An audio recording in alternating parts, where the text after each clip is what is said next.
I think we've all seen this going around on social media right now. Thor 5 in development with Taika Waititi returning to direct. But there is some good news to be said about this. But right now, just looking at the reaction, Kenneth Branagh's Thor was a perfect representation of the character and will forever be underrated. Sad that these movies had to become what they are. I agree. I actually recently rewatched the first Thor movie, and I think the movie is fantastic. And it's actually a good character study on Thor instead of what we've seen now. But whatever. Taika Waititi returning to direct this reaction. Yeah, we're just seeing a lot of this. Basically, people aren't happy with the idea that he's coming back to direct this movie. I mean, fail upwards. That is Hollywood right there. Reminder that domestically, Thor Love and Thunder did better than Ragnarok. More people liked it than the internet wants you to believe. Okay, that's funny that this person would actually say that, because if you look at the Rotten Tomatoes score for the movies, this is Thor Ragnarok. It was 93% with critics and 87% with audiences.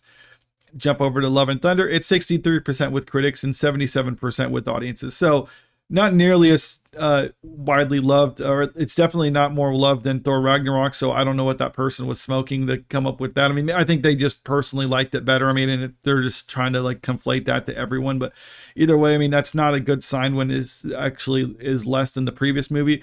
But even worse yet is just the fact that this had the worst second week box office fall compared to, or in the franchise. So, I mean, even though the movie ultimately brought in $760 million globally, according to Box Office Mojo, that's still not a good sign when you consider that the budget was around $250 million. Now, let's say on a conservative estimate, they spent another $100 million on marketing. So that's $350 million that Marvel was invested into this movie. And theaters usually get a 50% take on the box office proceeds. So that means this movie had to make $700 million in order just to break even at a minimum. And this made $760 million. So even if this wasn't a bomb necessarily, it really wasn't a huge success either, because they're not going to invest $350 million just to get a $60 million return. I mean, that's not really worth it for them. I mean, obviously it's better than losing money like you see with other recent movies, but that's also not good. But some of the good news that has to do with this story is just the fact that it's actually not confirmed what's going to happen. I mean, I think this is what people were initially talking about, and what kind of got shared. I mean, like with the game of telephone, you hear one thing and then details get left out, and then it comes into Thor 5 in development, when the original headline was Taika Waititi reveals what he'd do with a hypothetical Thor 5.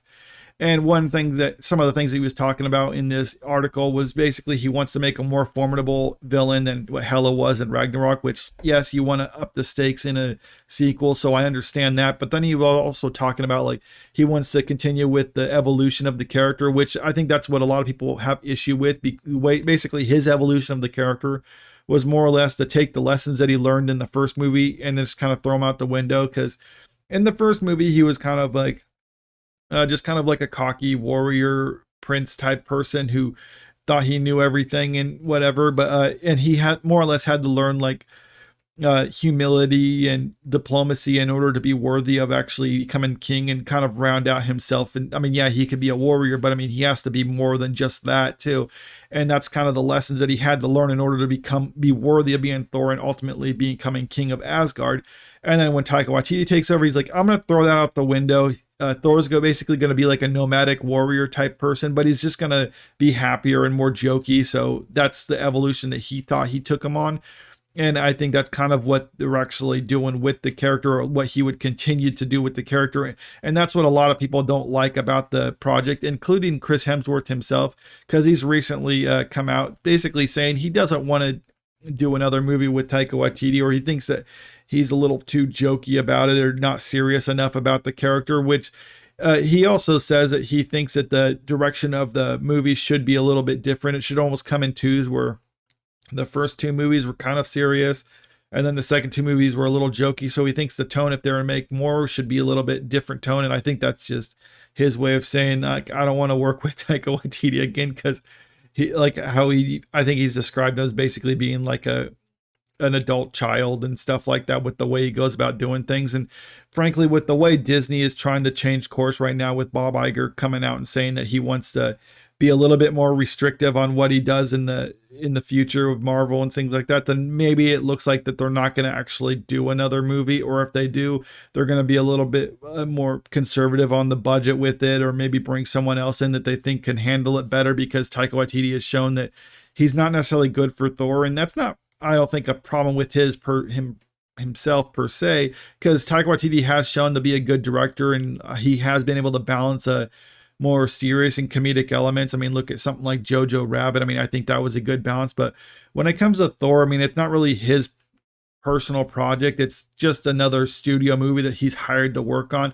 So I think his heart just isn't in it. And that's not really his problem, I would say. I mean, it just means like he's just not a right fit for the job as a director of this. And it'd probably be wise for Disney to try to use someone else if they're going to continue with Thor. But honestly, I think this is pretty much tapped out on what they can do with the character. I mean, maybe I'm wrong, but I mean, that seems like their Marvel's kind of going down, and I think people like Chris Hemsworth would be wise to try to be like, you know what, I don't want to just be typecast as this character.